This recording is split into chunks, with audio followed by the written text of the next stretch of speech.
ఎటువంటి కంటి సమస్యకైనా 100% ఆయుర్వేద పరిష్కారం సంజీవన్ నేత్రాలయ.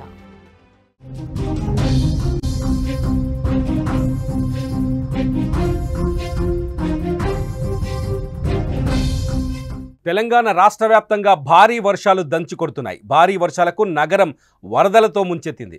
ఎటు చూసినా వాన నీటితో నగరవాసులు ఇబ్బంది పడుతున్నారు. నిన్న కురిసిన వర్షానికి ప్రయాణికులు తీవ్ర ఇబ్బంది ఎదుర్కొన్నారు. ఎక్కడికక్కడ ట్రాఫిక్ జామ్ అయింది. భారీ వానకు ప్రయాణికులు ఇంటికి చేరాలంటే 2 గంటల పైగా సమయం పడుతోంది. దీంతో నగర ప్రజలు వర్షం అంటేనే భయాందోళన చెందుతున్నారు. ఉద్యోగుల పరిస్థితి మరీ దారుణంగా మారింది. రహదారుల్లో నీరు నిలిచి గుంతలు ఏర్పడటంతో ఎటు నుంచి వెళ్లాలో దారి తెలియక ఉద్యోగులు ప్రయాణికులు తీవ్ర ఇబ్బంది పడుతున్నారు. ఇవాళ కూడా తెలంగాణ రాష్ట్ర వ్యాప్తంగా భారీ వర్షం పడుతుందని హైదరాబాద్ వాతావరణ శాఖ ప్రకటించింది. ఉద్యోగులు ప్రయాణికులు అప్రమత్తంగా ఉండాలని, అవసరమైతే తప్ప ఇళ్ల నుంచి బయటకు రావద్దని సూచించింది. ఇక మరోవైపు నిన్న కురిసిన భారీ వర్షాలకు నగర శివారులోని జంట జలాశయాలు నిండుకుండలా మారాయి.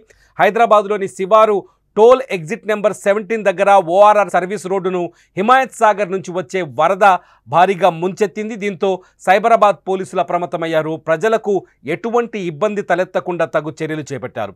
ముందస్తు జాగ్రత్తగా అటువైపు ప్రయాణికులు రాకుండా ఉండేందుకు ట్రాఫిక్ ఓఆర్ఆర్ ఎగ్జిట్ 17 వద్ద సర్వీస్ రోడ్ని బ్లాక్ చేశారు. అక్కడి నుంచి రాకపోకల్ని నిషేధించారు. ఎవరు ఇటువైపు రావద్దని హెచ్చరికలు కూడా జారీ చేశారు. ప్రయాణికులు వేరే దారి నుంచి ప్రయాణించాలని సూచించారు. వాహనదారులు ఈ విషయం గమనించి ప్రత్యామ్నాయ మార్గాల్ని వాడుకోవాలని పోలీసులు సూచిస్తున్నారు. అంతేగాక అక్కడ వరద ప్రమాదం కొనసాగుతుండడంతో ప్రజలు జాగ్రత్తగా ఉండాలని, అవసరమైతే తప్ప రోడ్డు మీదకు రావద్దని తెలియజేశారు. సురక్షిత ప్రాంతాలకు త్వరగా చేరుకోవడం కోసం ప్రభుత్వం ప్రయత్నాలు చేస్తోంది. పరిస్థితులు మరింత ఇబ్బందులు తలెత్తకుండా ట్రాఫిక్ రహదారి భద్రతను నిర్వహిస్తూ సైబరాబాద్ పోలీసులు చర్యలు కొనసాగిస్తున్నారు. ఈ పరిస్థితుల్లో ప్రజల సహకారం, అప్రమత్తత చాలా ముఖ్యమంటూ వాతావరణ శాఖ అధికారులు కోరుతున్నారు. మనం స్క్రీన్లో చూస్తున్నాం. ఇది ఓఆర్ఆర్ ఎగ్జిట్ నెంబర్ 17 దగ్గర ఓఆర్ఆర్ సర్వీస్ రోడ్డు. ఈ సర్వీస్ రోడ్డుకు పైనుంచి హిమాయత్ సాగర్ నుంచి నీళ్లని కిందికి వదులుతున్న దృశ్యం. ఈ నీళ్లు నేరుగా వెళ్ళి మూసీ నదిలో కలుస్తాయి. అయితే ఉస్మాన్ సాగర్ అట్లాగే హిమాయత్ సాగర్ 2 నిండుకుండలా మారిపోయాయి. ఎగువన కురుస్తున్న భారీ వర్షాలకి వరద నీరు భారీ ఎత్తున వచ్చి చేరుతుంది. ఉస్మాన్ సాగర్లో దాదాపు 3000 క్యూసెక్ల నీరు, హిమాయత్ సాగర్లో దాదాపు 1500 క్యూసెక్ల నీరు వచ్చి చేరినట్టుగా అధికారిక లెక్కల ప్రకారం తెలుస్తుంది. ఉస్మాన్ సాగర్ అట్లాగే హిమాయత్ సాగర్ పరిసర ప్రాంతాల్లో, లోతట్టు ప్రాంతాల్లో ఉన్న ప్రజలు, దీంతో పాటు మూసీ నది పరివాహక ప్రాంతాల్లో ఉండే ప్రజలు కూడా అప్రమత్తంగా ఉండాలని అధికారులు హెచ్చరికలు జారీ చేశారు. ఎందుకంటే మూసీ నదిలో ఇళ్లను నిర్మించుకున్న వాళ్ళు చాలామంది ఉన్నారు. అటువంటి చోట ఇళ్ళు ముంపునకు గురయ్యే ప్రమాదం ఎక్కువగా ఉందని ముందస్తుగా సురక్షిత ప్రాంతాలకు బయలుదేరి వెళ్లాలని అధికారులు ఆదేశాలు జారీ చేశారు. ఇప్పటికే మూసీ నదిలో వరద ప్రవాహం పెరుగుతోంది. వికారాబాద్ అట్లాగే పరిగి ఏరియాలో కురుస్తున్న భారీ వర్షాలకు మూసీ నదిలోకి వరద బీభత్సంగా వచ్చి చేరుతుంది. మీరు స్క్రీన్లో చూడొచ్చు మూసీ నది వరదకు సంబంధించిన విజువల్స్. చాలా చోట్ల వాగులు వంకలు పొంగి పొర్లుతున్నాయి.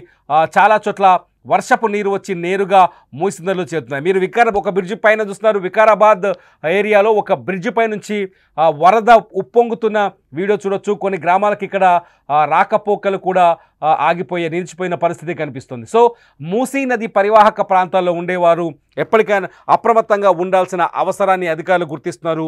ఎటువంటి ముంపుకు గురి కాకుండా లోతట్టు ప్రాంతాల్లో ఉండేవాళ్ళు ముందుగానే సురక్షిత ప్రాంతాలకు వెళ్ళాలని, సిచ్యువేషన్ చూసి తగిన చర్యలు జాగ్రత్తలు తీసుకోవాలని అధికారులు సూచిస్తున్నారు. ఇది వర్షాలపైన హైదరాబాద్ నగర పరిసరాల్లో, హైదరాబాద్ పరివాహక పరిసర ప్రాంతాల్లో శివారుల్లో వర్షాల పరిస్థితి. లైవ్ అప్డేట్స్ కోసం చూస్తూనే ఉండండి. రెయిన్ అప్డేట్స్ కోసం సుమన్ టీవీ డిజిటల్ లైవ్ అట్లాగే సుమన్ టీవీ లైవ్.